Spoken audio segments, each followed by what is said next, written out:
In physics, we define work as the amount of force needed to move an object over a distance.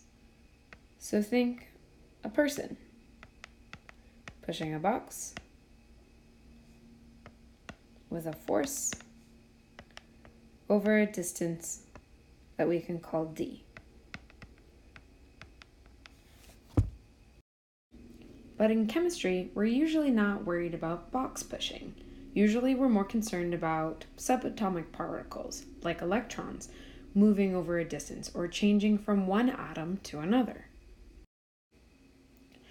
When we're talking about charges like electrons and charged areas like the nuclei and atoms, the force is defined by Coulomb's law, which we can think about in terms of the force between those electric particles is equal to a constant times the charge of the first thing you're considering times the charge of the second object you're considering divided by the distance between them squared.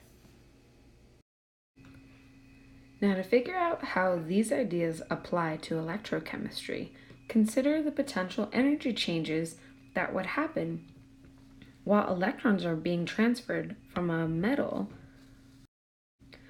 like zinc, let's say zinc with 2 valence electrons, to an ion like copper 2+. So, while these electrons are transferring, they're changing a distance, and they're changing also what positive charges are being around. So we're going to have a very different potential energy between these new pairs of particles.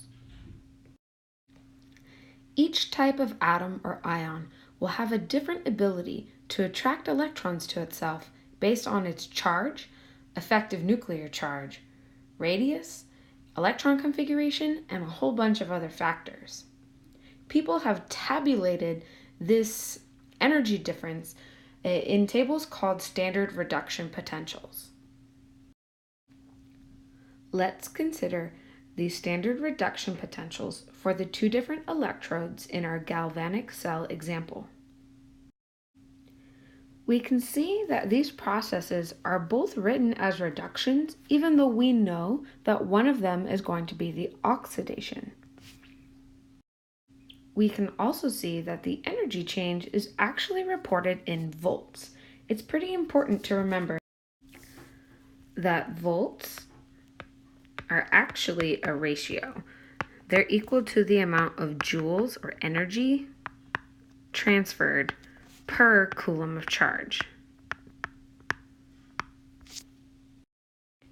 This means that it doesn't matter if your battery is a really large battery or a really small battery.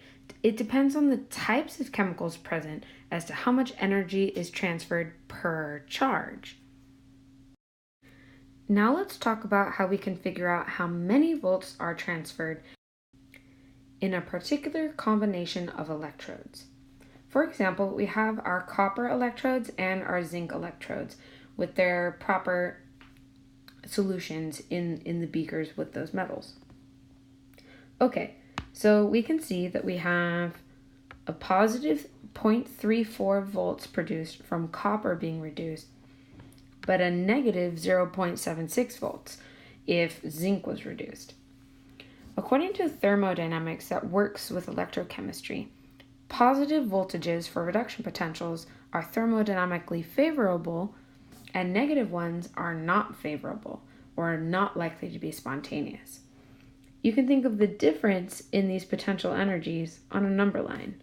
So copper is chilling at 0.34 volts, and the zinc is at negative 0.76.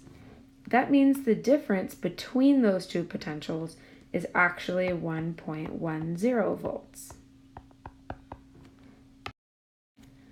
If you want to write an electrochemical reaction from this information, all you need to do is flip the process that has a negative voltage.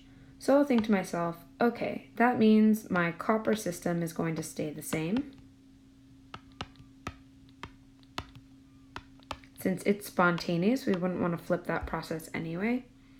And my zinc process will flip. Now I have my reduction and my oxidation.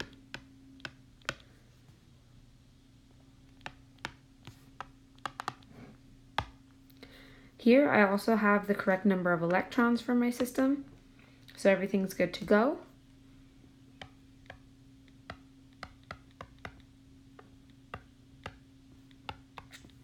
And my balance reaction is ready.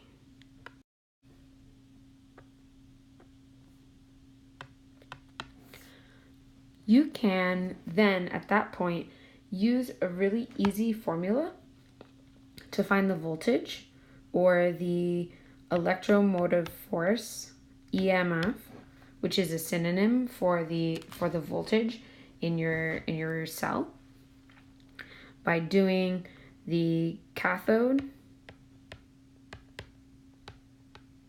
minus the anode. In this case, that's the reduction minus the oxidation. So we'll do our copper numbers. 0.34 minus the zinc numbers, negative 0.76. And you'll see that we'll get the same answer as we did when we looked at the conceptual difference between these two voltages. And that pretty much sums up what you need to know about standard reduction potentials for electrochemistry. However, you should watch the next video to see some examples.